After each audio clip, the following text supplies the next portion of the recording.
I hope you enjoy this hero's journey into the realm of philosophy, psychology, and physics. If you want to help me create more content like this, please subscribe and consider sponsoring me here on YouTube. I also want to thank the Platonic Mystery School of the Divine Infinite Being for sponsoring this course, and you can check that school out at divineinfinitebeing.com.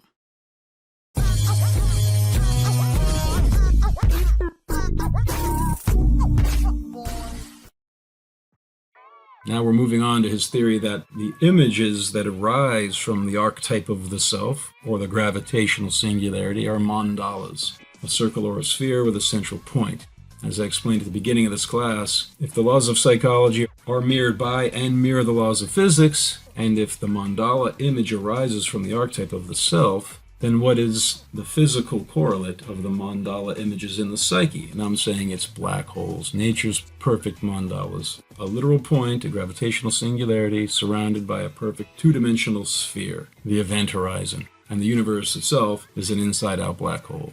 So let me just read here. This is from the Portable Jung. Mandala, Sanskrit, means circle, also magic circle. Its symbolism includes, to mention only the most important forms, all concentrically arranged figures, round or square patterns with a center, and radial or spherical arrangements.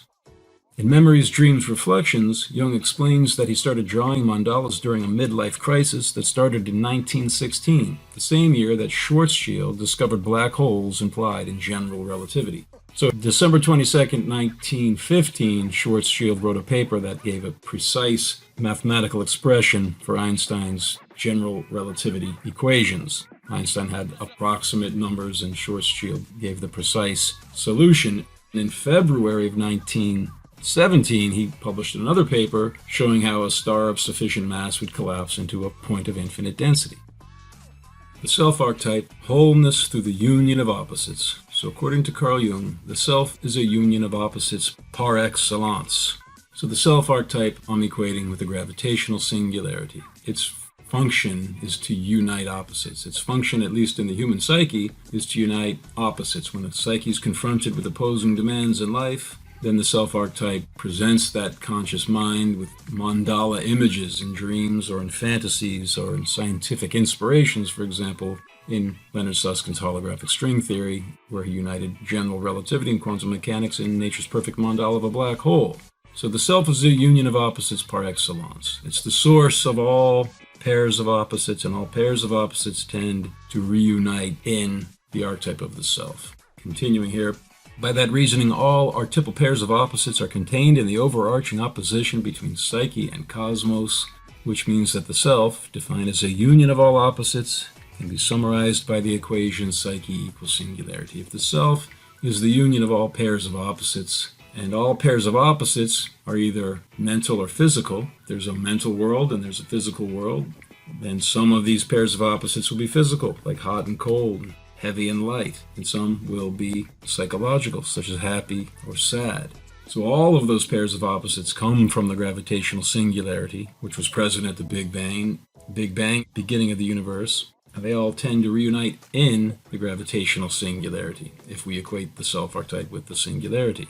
So at any rate, if all pairs of opposites are either physical or psychological, and they can be categorized as either part of the psyche or part of the cosmos, which is represented by the omnicentric singularity, then the ultimate union of all pairs of opposites is the union of cosmos and psyche, which is presented in the equation psyche equals singularity, which is based on Jung's own equation psyche equals highest intensity in the smallest space.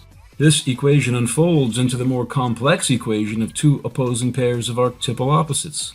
So psyche can be broken down into the conscious and unconscious mind, and singularity is also paired with a spherical horizon. So I'm saying that the self equals the conscious unconscious equals the singularity horizon. The conscious aspect of the mind I'm equating with the omnicentric singularity. The collective unconscious aspect of the archetype of the self I'm equating with the cosmic horizon, where the past, the present, and the future are conserved, and from where the holographic illusion of three-dimensional space and the material objects occupying it radiate on these elastic threads of energy. Self as inside-out black hole. Jung writes that our basis is ego consciousness, our world the field of light, centered upon the focal point of the ego.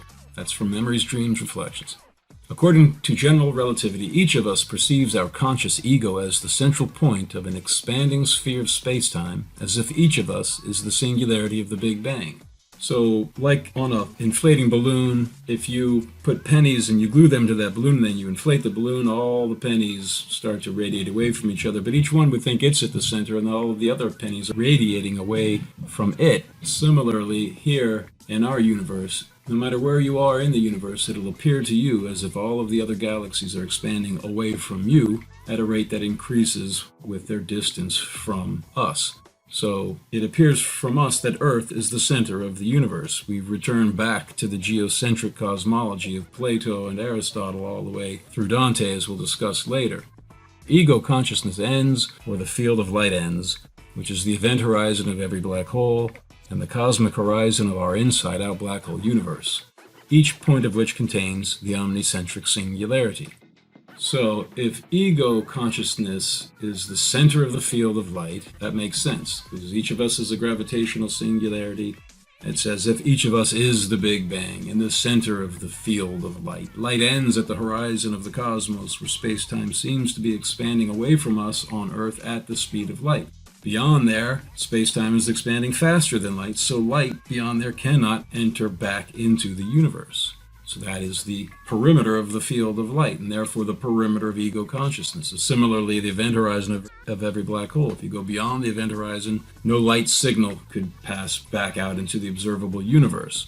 So if ego consciousness is the center of the field of light, that equates it with the gravitational singularity, and then the unconscious would be the end of the field of light, which is the horizon of the cosmos and event horizons of black holes. So in the Black Hole War, Leonard Susskind said, it is as if we all live in our own private inside-out black hole.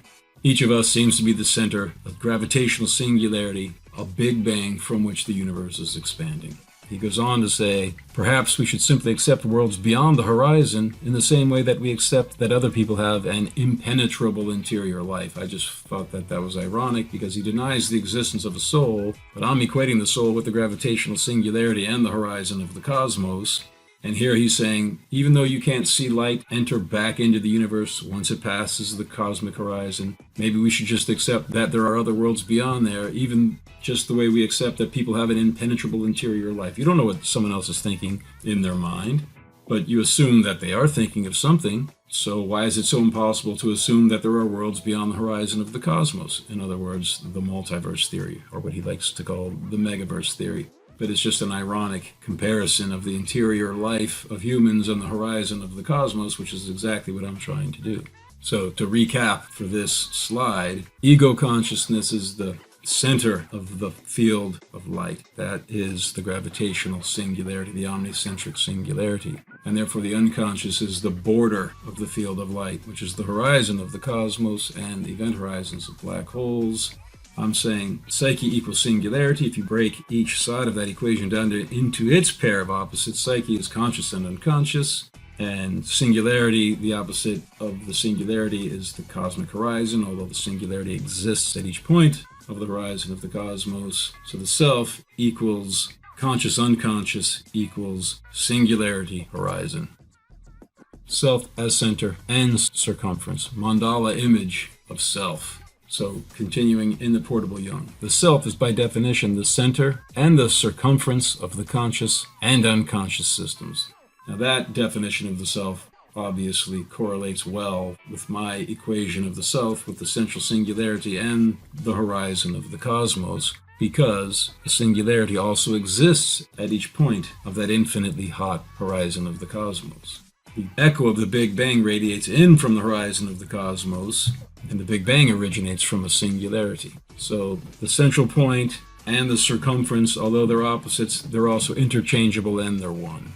Continuing here, this is Carl Jung, there are innumerable variants of the motif shown here, but they are all based on the squaring of the circle. So he's talking about images of the self, which is mandala images arising from the archetype of the self. Their basic motif is the premonition of a center of personality, a kind of central point within the psyche to which everything is related, by which everything is arranged, and which is itself a source of energy. So notice how easy it is to correlate what Carl Jung is saying about these mandala images of the self and the gravitational singularity. The gravitational singularity is the center of the universe at the Big Bang, to which everything is related because everything originated from it. It's the parent of all space-time and all of the energy and mass that's within space-time, by which everything is arranged and which is itself a source of energy. It's the source of everything. It's a point of infinite density, infinite energy. It's the source of everything you can experience. The energy of the central point is manifested in the almost irresistible compulsion and urge to become what one is. So similarly, the center of a black hole is a singularity, and you have an irresistible gravitational attraction once you pass the event horizon. You can't escape it. And psychologically, that manifests, says Carl Jung, in this almost irresistible compulsion and urge to become what one is. This is going to lead to a discussion of what Carl Jung calls individuation, the process of uniting all of the opposites in your life to become a whole person. So continuing, the center is not felt or thought of as the ego, but, if one may so express it, as the self. Although the center is represented by the innermost point, it is surrounded by a periphery containing everything that belongs to the self, the paired opposites that make up the total personality. This totality comprises consciousness first of all, then the personal unconscious, and finally an indefinitely large segment of the collective unconscious whose archetypes are common to all mankind. So going over this writing from Carl Jung, he says the center is not felt or thought of as the ego, but as the self. So the ego is the center of the field of light.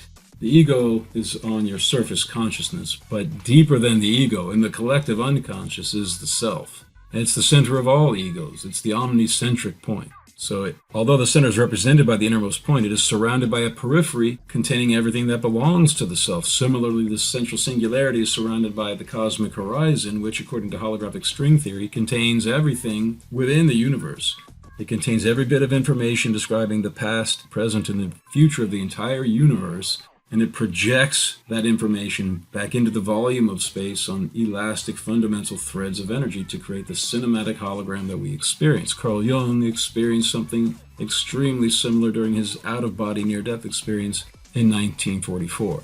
So everything that belongs to the self is contained in its periphery or in its horizon, the paired opposites that make up the total personality. So the archetypes of the collective unconscious exist out at the cosmic horizon. The cosmic horizon is the collective unconscious mind that contains, and all of the archetypes are rooted in and radiate from the ultimate archetype of the self, also known as the One, Unus Mundus, and the God archetype. Pauli's Mandala dreams, individuation. So Carl Jung began his partnership with Pauli when Pauli came to him asking for psychological help. Pauli had been getting in a lot of bar fights and acting out in neurotic ways, and he heard about Carl Jung, the great psychologist, and he was seeking Jung for help. Well, Jung, when he was introduced to Pauli, realized that here's a gold mine for psychological investigations, this extreme genius who now has an interest in Jungian psychology. Having previously worked with Einstein, Jung probably thought, I want to continue this comparison of psychology and physics with this genius of physics who helped co-discover quantum mechanics. So he had one of his students psychoanalyze Pauli, and Jung worked with Pauli as a partner to develop the theory that the laws of physics mirror the laws of psychology. So Jung analyzed, reading here on the slide, Jung analyzed over 1,000 of Wolfgang Pauli's carefully documented dreams. A young man of excellent scientific education. That's all Jung called him. He hid his identity because he didn't want to endanger Pauli's career as a very serious scientist. So he just described him as a young man of excellent scientific education, which is an obvious understatement. Continuing here, based on his analysis of Wolfgang Pauli's dreams and the mandalas that kept popping up in them, Jung says the symbols of the process of individuation that appear in dreams are images of an archetypal nature which depict the centralizing process or the production of a new center of personality. The self is not only the center, but also the whole circumference which embraces both conscious and unconscious. It is the center of this totality, just as the ego is the center of consciousness. These images belong to a definite category, which I call mandala symbolism. So individuation is the process of becoming a whole person. We're going to continue to discuss this on the next slide. But just to go over the information on this slide, after analyzing over 1,000 of Pauli's dreams, he noticed that the mandala images periodically appear at crucial points in the development of his dream progression, that the dreams would be related one to the other, and that you could see probably making progress towards becoming a whole person, and how the mandalas were leading him there. Individuation, the goal of life. According to Jung, after a person adapts to at least the minimum level of collective social standards, usually in the second half of life, he or she must then assume the new goal of individuation, or becoming a complete person. So he says, to individuate yourself, or to achieve self-realization, you have to gradually differentiate the ego from the collective consciousness of society and the collective unconscious of the species as a whole, then reintegrate with those two opposing poles by recognizing our relationship to the archetype of the union of all opposites, the self or God archetype. Individuation is the lifelong process of self-realization toward which God guides the struggling ego with mandala imagery. So I'm saying that if the material world is a reflection of the spiritual world, and if the material and spiritual worlds both emerge from the self-archetype, which is the gravitational singularity, then the laws of physics will mirror the laws of psychology, which Jung and Pauli said. And if the laws of psychology indicate that the mandala images arise from the self-archetype, it's when a psyche is pulled between opposing demands, and that the mandala images help guide that ego consciousness towards a union of those opposites, then we should see mandala images also in the material world, arising from the same self-archetype or gravitational singularity, and I'm saying that is black holes. And it is within black holes that all kinds of cosmic opposites are united. The past and the future are united in a gravitational singularity and at the event horizon. The enormous gravity of a point of infinite density combined with the smallest space possible, but also the languages of physics, general relativity, which describes things that are very big and heavy, and quantum mechanics, which describes things that are very small. All of these cosmic opposites are united in a black hole, which is nature's perfect mandala. So individuation for a human being comes about by realizing we are part of this grand uniting principle, the self-archetype. And I'm saying to realize that psyche equals singularity can help us on the path of individuation, because it can help us in our minds unite all pairs of opposites, including the opposition between cosmos and psyche. The title of this class is Immortality and the Unreality of Death, a Hero's Journey through Philosophy, Psychology, and Physics. Individuation is the goal of the hero's journey. So it's worth taking some time to unpack what Carl Jung says about individuation, the ultimate goal of psychic development. So gradually differentiating the ego from the collective consciousness of society and the collective unconscious of the species as a whole. So in the second half of life, Jung said, after you've fulfilled your obligations to society, after you've at least met the minimum standards, you need to withdraw your sense of self, your identity, from your persona, the mask you wear on your day-to-day life, from the demands that the collective society makes on you. And you have to withdraw your identity away from the mammalian instincts that you've inherited with your body, the collective unconscious instincts of the human body, and realize that you are an independent self who participates in the archetypal self, the God archetype, the archetype of wholeness through the union of opposites. And then once you have realized that, and it's an ongoing and continuous process, but once you've begun to integrate your sense of self with the supreme archetypal universal self, then you can recombine your social life and the collective society and your animal life, the instinctive demands that you have. And these opposing poles of your situation will be harmonized more easily when you're guided by the light of the knowledge that your goal in life is to serve the Supreme Self, of whom you are a part and parcel. And in this class, I'm saying believing that individuation is the goal of life is a lot easier when you add on Carl Jung and Wolfgang Pauli's theory that the laws of physics and psychology mirror each other because they both emerge from this archetypal self, which they also call the unus mundus. The ultimate archetype of the self, from which all other archetypes emerge, presents the ego with mandala imagery during dreams and fantasies and moments of inspiration. Well then, what is the mirror correlate in the physical world? The black hole mandala emerging from a gravitational singularity. nature's perfect two-dimensional sphere encompassing a mathematical point in the center. And it has the function of uniting all kinds of cosmic opposites. When you see that clear parallel between the mandala image of the archetype of the self and the black hole mandala surrounding a gravitational singularity, it makes believing in the Psyche equals singularity equation a lot easier. And having that equation in your mind lights the path of the hero's journey through the bewildering forest of information in the fields of philosophy, psychology, and physics. So in these next slides, we're going to emphasize the parallels between Carl Jung's mandala theory of the archetype of the self and the black hole mandala surrounding a gravitational singularity. Holographic string theory, uniting opposites in a black hole mandala. Jung says that when the psyche is pulled by opposing demands, mandalas emerge from the self archetype to point the way toward a union of opposites. Susskind's holographic string theory emerged in precisely the kind of extremely polarized situation from which Jung says compensatory mandala images arise. The cosmic mandala of a black hole forces the physics of the very heavy general relativity and the physics of the very small quantum mechanics to work together.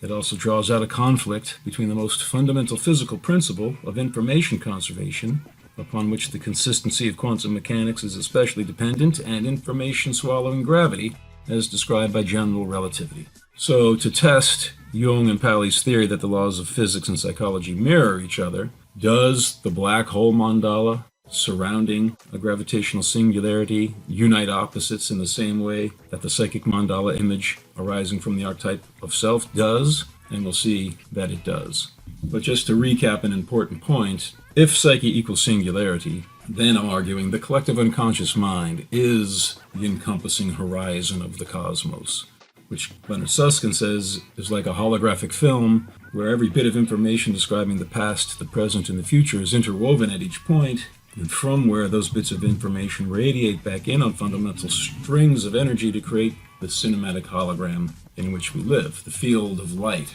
the center of which Carl Jung said is the conscious ego. So in previous slides I discussed this, but I'm going to reiterate it because the goal of the hero's journey is individuation, which is realizing we are one with this mandala producing archetype of the self.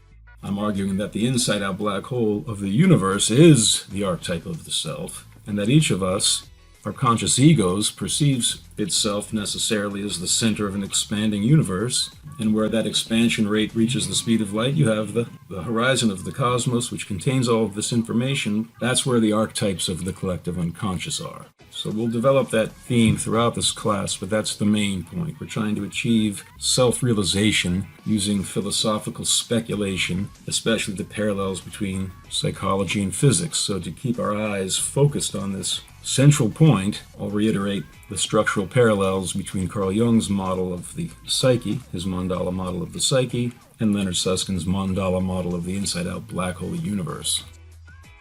The Complexio Oppositorum, the Black Hole War. So in this next few slides, what I'm doing is preparing the introduction of holographic string theory in this overall history of the concept of a gravitational singularity in the context of Carl Jung's mandala theory, because the history of the black hole war so perfectly fulfills everything Carl Jung said about the way the psyche that is pulled between opposing demands is drawn towards wholeness through the union of opposites by the mandala imagery arising from the archetype of the self. The black hole war is an excellent demonstration of the validity of Carl Jung's theory. So let me read here. A black hole is not a physical thing. It is a geometrically perfect mandala, a two-dimensional sphere surrounding a point of infinite density that transcends space-time. Jung explains that the complexio oppositorum of the God image thus enters into a man, and not as unity, but as conflict, the dark half of the image coming into opposition with the accepted view that God is light. That's from Memories, Dreams, Reflections. True to Jung's theory, the God image of a black hole entered Susskind's ego as a personal conflict, which he describes in The Black Hole War, My Battle with Stephen Hawking to Make the World Safe for Quantum Mechanics. Although both men are atheists, Hawking represents the dark side of the God image of a black hole, which, he said, swallows light forever, while Susskind represents the view that a black hole simultaneously saves light And that's his concepts, his dual concepts of black hole complementarity and the holographic principle, which we discussed briefly before, and will be describing in more detail a few slides from now. The point of this slide is that the black hole war between Susskind and Hawking fulfills all of the parameters that Carl Jung said arise when the archetypal self compensates a conflicted ego with mandala imagery.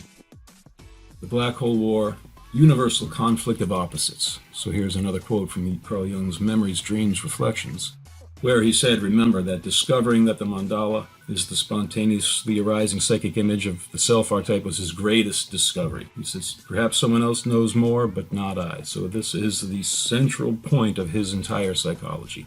So the clash, which is at first of a purely personal nature, is soon followed by the insight that the subjective conflict is only a single instance of the universal conflict of opposites.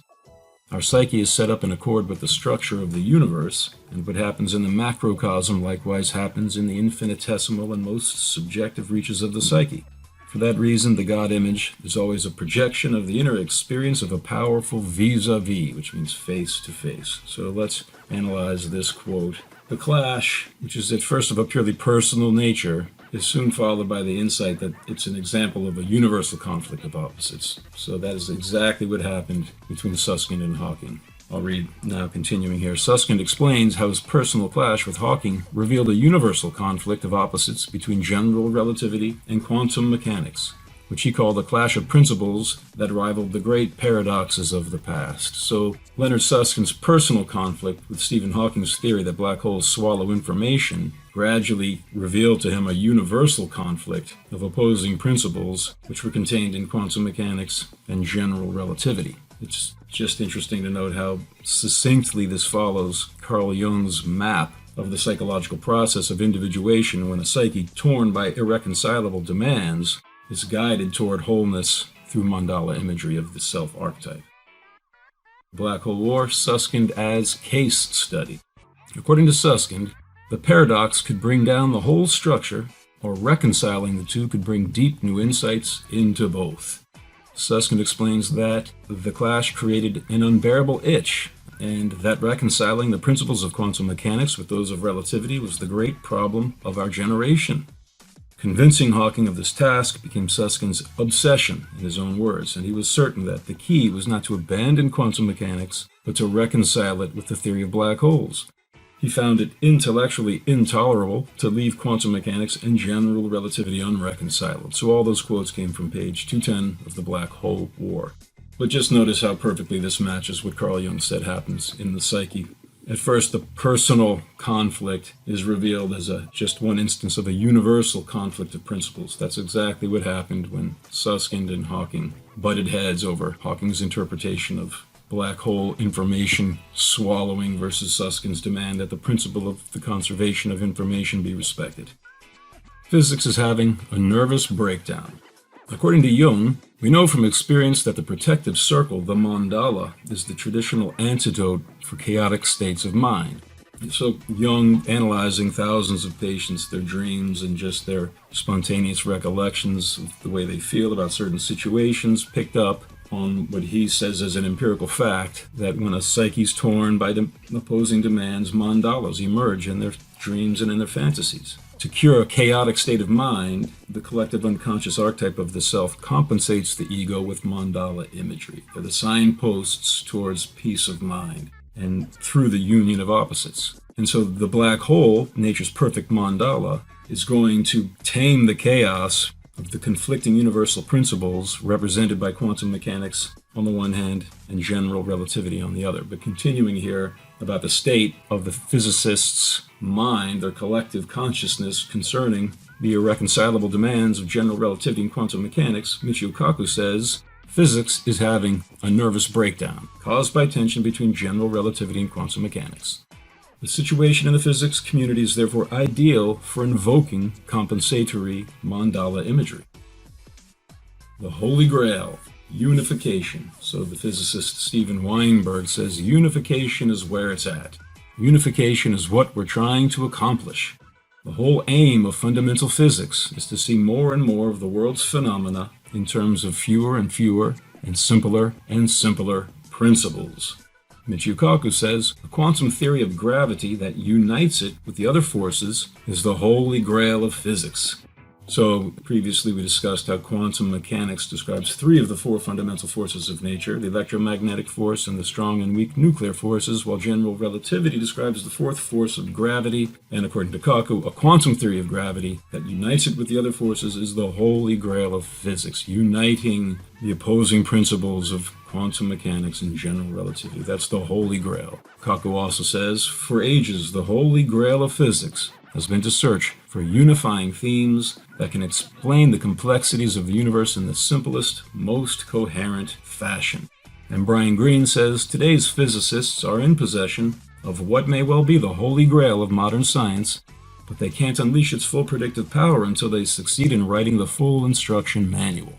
So the holy grail is unification. The holy grail of psychological development is individuation. And as we're going to see, I believe that the instruction manual of physics, which is culminated in holographic string theory, will be completed when we pair it with Carl Jung's archetypal psychology.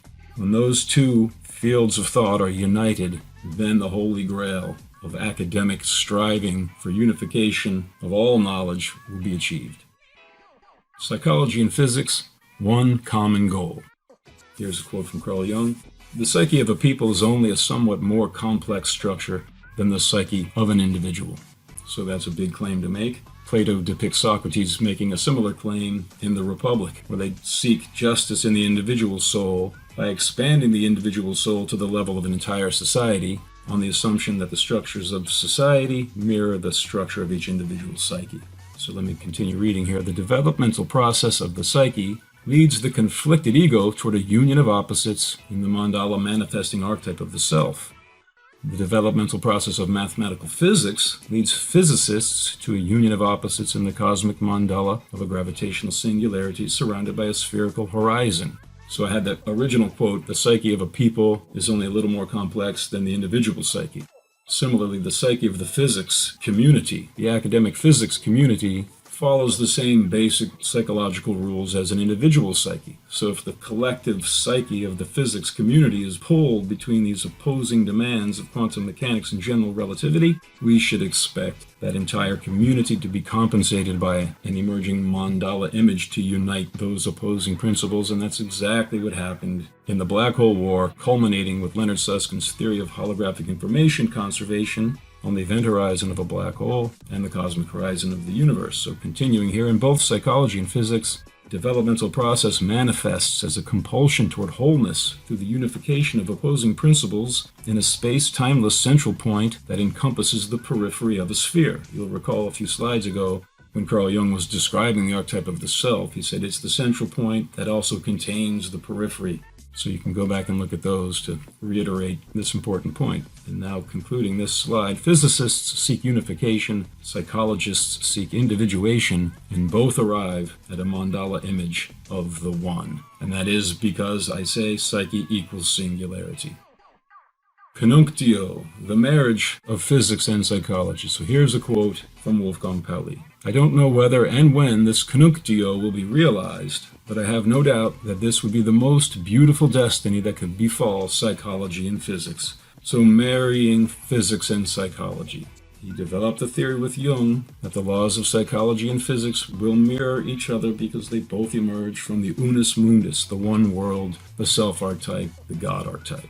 I am saying that Carl Jung's archetypal psychology and Leonard Susskind's holographic string theory are perfectly matched for each other. They fit together like a coin that was been severed in a jagged edge. They perfectly fit like it was predestined, and I'm saying it was, in the original blueprint for academia found in Plato's dialogues. So continuing with this slide, perhaps this beautiful conjunctio of psychology and physics may be realized by narrowing the task down to a synthesis of the first principles of each field, the mandala-producing archetype of the self and the cosmic mandala-producing singularity.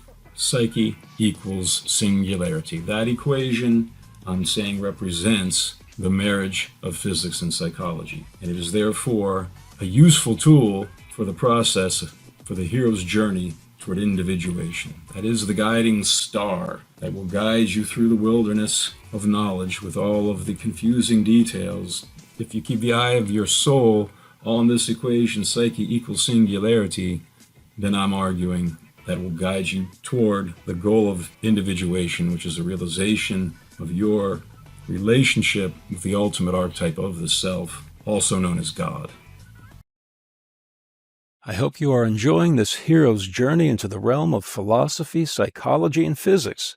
If you want to help me create more content like this, please subscribe and consider sponsoring me here on YouTube. You can also click the link to my website, psycheandsingularity.com, to sign up for a multiple-choice test with over 100 well-crafted questions related to this class, and links to the specific parts of each video where the answers can be found. If you take that test to the end, you will receive a certificate indicating that you have become a Psyche and Singularity scholar. In addition to access to that test, there is also the opportunity to answer essay questions that ask you to relate concepts covered in this class to your own hero's journey. I will personally respond to each of those essays, point out any other parts of this class that I think might bolster your plan. Finally, I want to point out that this course is sponsored by the Platonic Mystery School of the Divine Infinite Being, and you can check those guys out at divineinfinitebeing.com.